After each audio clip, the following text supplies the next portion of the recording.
Evangelho de João, no capítulo de número 12. Quando eu estava indo para Rondônia, na sexta-feira passada, eu orei: Senhor, me dá uma mensagem para o culto de ação de graças. Tem que funcionar no mínimo com uma semana de antecedência, né? E Deus me deu essa mensagem que eu vou pregar para você nessa noite. Evangelho de João, capítulo de número 12. Deixa eu colocar meu celular no modo avião, porque agora o Senhor não vai me mandar nenhuma notificação. Vamos ler João capítulo 12, assim diz a palavra do Senhor.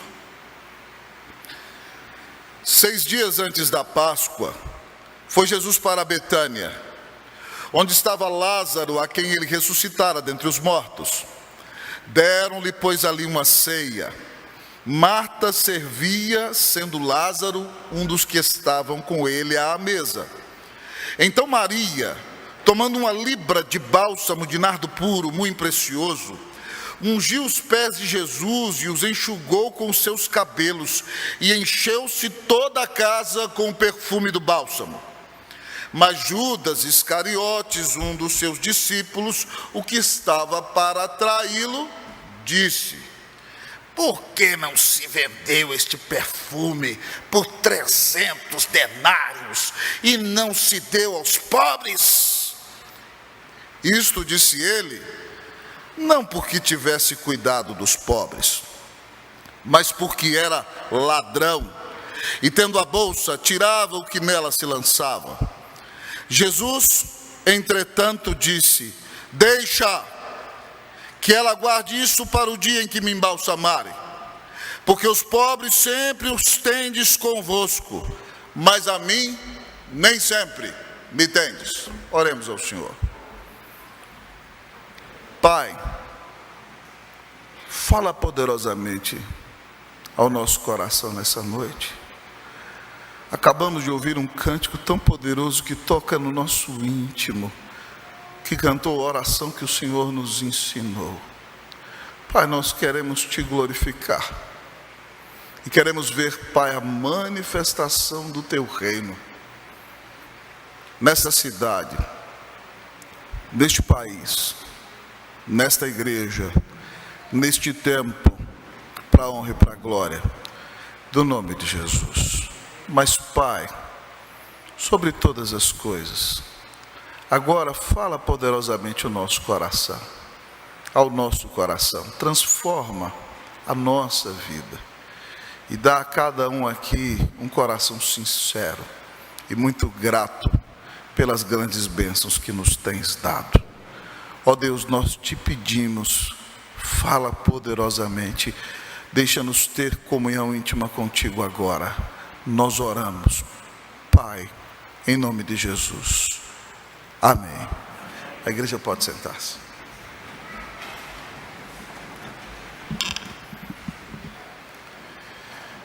Queridos irmãos e irmãs, no meio da agitação intensa dessa semana, eu tive o privilégio de visitar uma família amada, que está no templo inclusive, que está chegando à nossa igreja.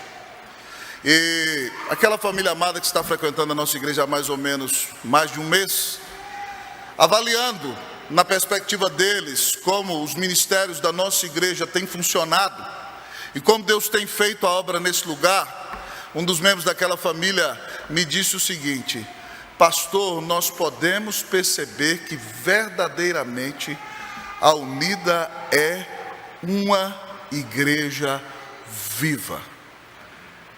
O irmão não sabe, mas aquela frase dele acelerou o meu coração.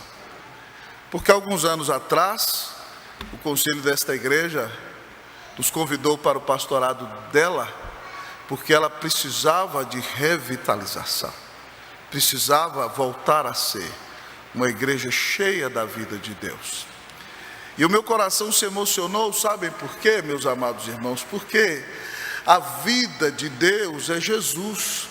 E quando alguém diz que a igreja está cheia de vida, é porque ela está cheia de Jesus. Foi ele que disse: eu sou o caminho, a verdade e a vida. Ninguém vem ao Pai, senão por mim. Essa frase que ficou saltando no meu coração me encheu de gratidão.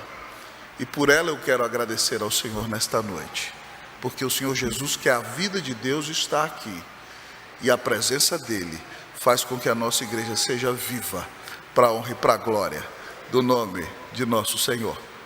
E esse Senhor, que é a própria vida, neste texto que vos li, amados irmãos e irmãs, está entrando na sua última semana quando viveu nesta terra. Porque ele é a vida, ele ressuscitou Lázaro. E porque ele ressuscita Lázaro, amado irmão, todas as vezes que a obra de Deus é feita no poder de Deus, ela gera ciúmes. O capítulo de número 11, versículo 53, conta o seguinte: o que aconteceu depois da ressurreição de Lázaro. Desde aquele dia resolveram matá-lo, de sorte que Jesus já não andava publicamente entre os judeus, mas retirou-se para uma região vizinha ao deserto, para uma cidade chamada Efraim, e ali permaneceu com seus discípulos. Depois que Jesus ressuscitou a Lázaro, o povo deveria celebrá-lo, mas os judeus agora estão com inveja, porque Deus o está abençoando, e no lugar de celebrar e se alegrar com ele, eles querem destruí-lo, eles querem matá-lo. E agora então ele já não aparece mais em público. A partir de agora você vai ver Jesus na última semana da sua vida ministrar exclusivamente para os seus discípulos. Ele já não fala mais com a multidão. E aqui o texto nos diz que ele sai daquela pequena cidade de Efraim, onde estava escondido, para receber uma grande homenagem de um importante jantar na cidade de Betânia, que ficava a 3 quilômetros de Jerusalém. Provavelmente esse jantar foi realizado na casa de Simão o leproso, porque Mateus 26, um texto paralelo, e Marcos 14 nos contam isso. Alguns autores comentaristas acham que Simão o leproso provavelmente era o pai de Lázaro, de Marta e de Maria, mas nós não temos a evidência. Talvez pudesse ser, mas ainda que não fosse num vilarejo pequeno, não seria nada incomum que famílias se juntassem para fazer um banquete, para homenagear alguém especial. E aqui então se juntam Marta, Maria, o próprio Lázaro e toda aquela comunidade para agradecer a Jesus pela ressurreição de Lázaro. E ao olhar para essa atitude daqueles irmãos, o Senhor nos apresenta aqui a verdadeira gratidão. E ao olhar para este texto da palavra como um espelho nessa noite, eu quero convidá-lo a analisar a sua vida, e que você possa se responder: eu tenho na minha vida uma verdadeira e sincera gratidão? O texto da palavra nos diz que a verdadeira gratidão serve dedicadamente. A verdadeira gratidão serve dedicadamente. Vamos ler versículos 1 e 2. Eu leio 1, a igreja 2. 6 dias antes da Páscoa, foi Jesus para Betânia, onde estava Lázaro, a quem ele ressuscitara dentre os mortos. Vocês, o versículo 2.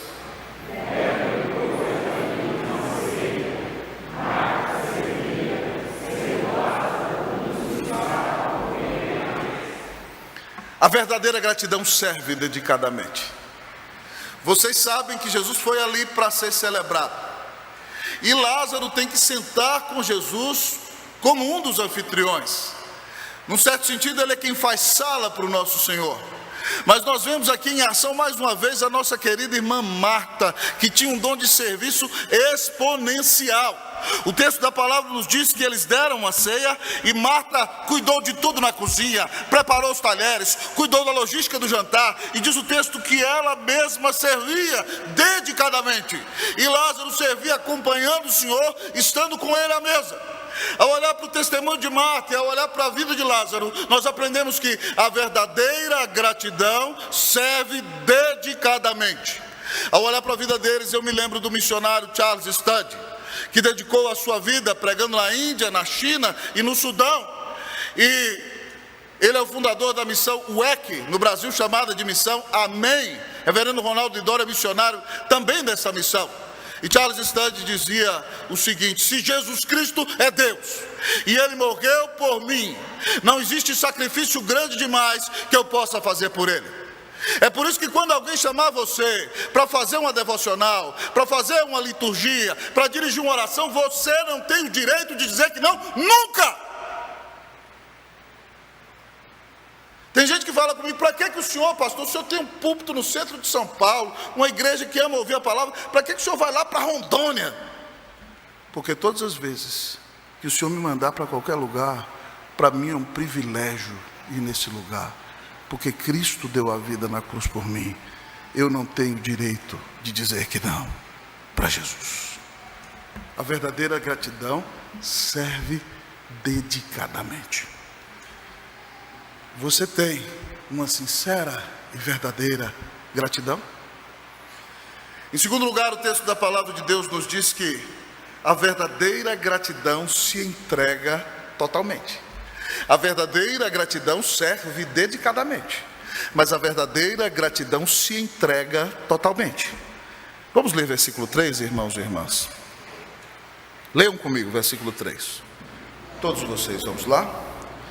Então Maria, tomando uma libra de bálsamo de nardo puro, muito precioso, ungiu os pés de Jesus e os enxugou com os seus cabelos e encheu toda a casa com o perfume do bálsamo.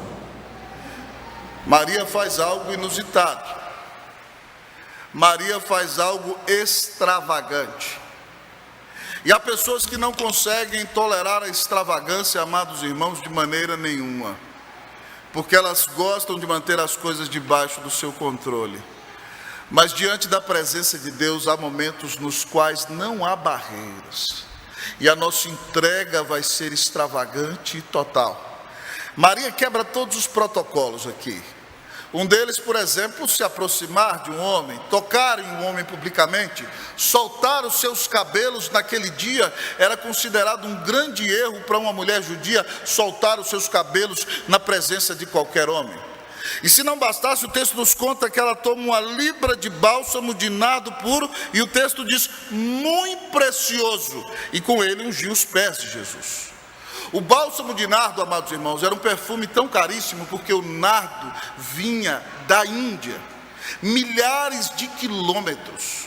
E o texto bíblico nos diz que quando Judas a está condenando, o valor desse perfume era de 300 denários. 300 denários significam 300 dias de trabalho. Então, se um trabalhador comum daqueles dias recebesse R$100, que talvez seria o que ele recebesse, 300 denários equivalem quase o trabalho de um ano inteiro, equivale ao salário de R$30.000.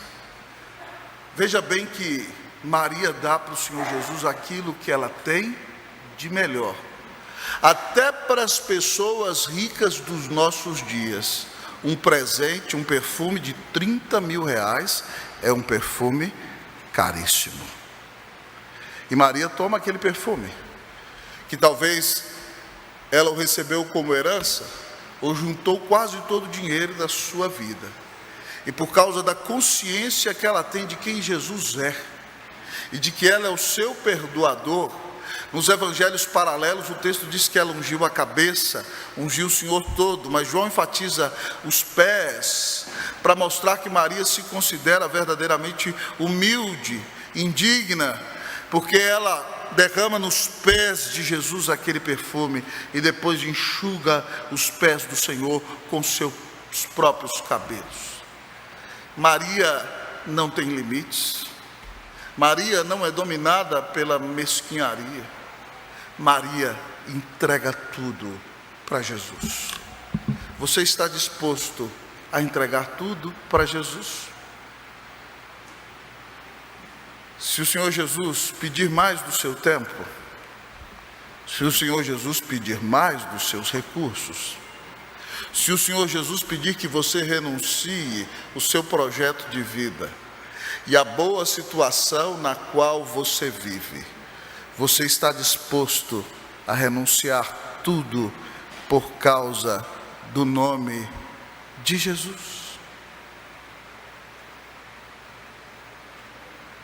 A verdadeira gratidão se entrega totalmente. Mas ao olharmos para o texto desta noite, eu quero perguntar a você: a sua vida é dominada pela verdadeira gratidão? A verdadeira gratidão serve dedicadamente. A verdadeira gratidão se entrega totalmente. Mas em último lugar, o texto nos diz nesta noite que a verdadeira gratidão prioriza absolutamente. A verdadeira gratidão prioriza absolutamente. Nós vamos ler dos versículos 4 ao 8, responsivamente. Assim diz a palavra do nosso Deus. Mas Judas Iscariotes, um dos seus discípulos, o que estava para traí-lo, disse, vocês leiam o versículo 5.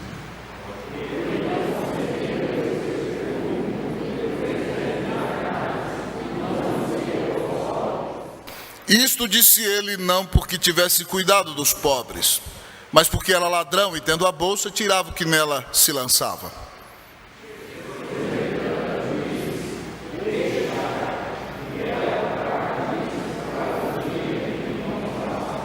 Todos juntos o 8. Porque os pobres sempre o tendes convosco, mas a mim.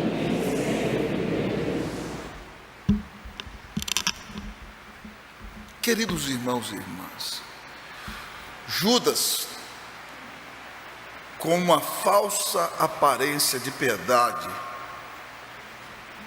fica indignado por alguém estar gastando o dinheiro que ele não ganhou e que não é dele.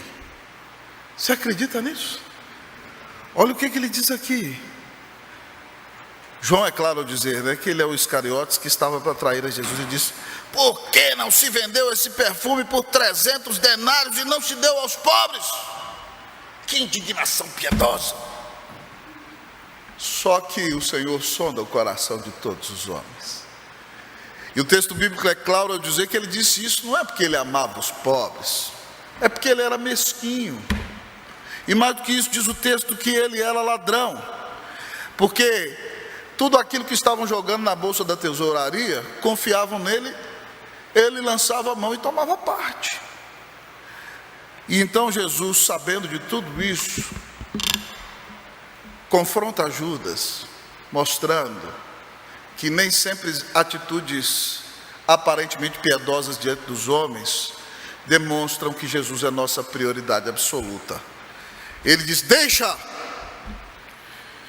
que ela guarde isto para o dia em que me embalsamarem, porque aos pobres sempre os tendes convosco, mas a mim nem sempre me tendes. Veja bem, o Senhor nos ensina a amar os pobres e cuidar dos pobres, mas ele diz que até em relação aos pobres, ele tem que ser a primeira prioridade da nossa vida. Nos outros evangelhos ele diz: ao fazer isso ela está me ungindo e me preparando para a sepultura. Jesus está mostrando a Judas que mais do que dinheiro, a nossa prioridade absoluta na igreja deve ser agradar o Senhor. E se agradar o Senhor envolve gastar muito dinheiro, nós temos que gastar muito dinheiro para agradar o nosso Deus. Foi isso que Maria fez. Prioridade absoluta. Meus irmãos, isso é muito sério. Jesus em Lucas 14, 26 diz assim: se alguém quer vir após mim e não aborrece a seu pai e a sua mãe, a sua mulher e aos seus filhos, a seus irmãos e irmãs e a sua própria vida, não pode ser meu discípulo. A ideia de aborrecer não significa que você tem que odiar essas pessoas, mas significa que você tem que amar o Senhor Jesus infinitamente mais do que estas pessoas. E ainda que elas sejam muito importantes para você, inclusive você mesmo, todas elas devem ocupar um segundo plano. Meus irmãos, eu me lembro quando eu era pastor em Brasília, a igreja cresceu exponencialmente para a glória de Deus. E eu sempre tive uma ênfase missionária no meu ministério. E houve um ano que o tema foi missões, e eu preguei sobre missões intensamente, desafiando as pessoas a renunciarem. E aí um grupinho chegou para mim: pastor, o senhor está desafiando todo mundo aí, mas o senhor já foi para o Chile, né? Hoje, se Deus chamar o senhor comprou um apartamento em Brasília, o senhor não vai ter coragem de vender o apartamento para atender o chamado de Deus. Para pastor é tão difícil, né? Pastor não tem dinheiro sobrando. Comprar um apartamento, o senhor não vai ter coragem de fazer isso, de jeito nenhum. Alguns até mudaram a maneira de tratar comigo. Não, agora o pastor está garantido. Tem gente que dá esse vacilo, né? Comprou um apartamento aqui, não vai embora. Tremendo vacilo. Eu falei, quando Deus me chamar, se Ele me tirar daqui, eu queimo meu apartamento. Porque a minha vida pertence a Cristo Jesus. E o Senhor provou a minha palavra, irmãos. E nós, antes de vir para cá, tínhamos um apartamento. Hoje nós não temos lugar nesta terra, mas nós temos Jesus, que cuida de nós e supre todas as nossas necessidades. Se o Senhor pedisse de você que abrisse mão do seu projeto de riqueza, que abrisse mão de um imóvel para abençoar a vida de alguém, um necessitado ou um missionário, que renunciasse o seu projeto de realização nesse mundo para cumprir o chamado de Deus para você, você estaria disposto? Não me venha com churumelas, irmão. Jesus não quer a sobra. Jesus quer prioridade absoluta, porque Ele deu a sua vida na cruz para nos salvar. Ao ouvir essa mensagem, você aprendeu que a verdadeira gratidão serve dedicadamente, se entrega totalmente, prioriza absolutamente. Eu quero lhe perguntar, você é um cristão cheio de verdadeira e sincera gratidão?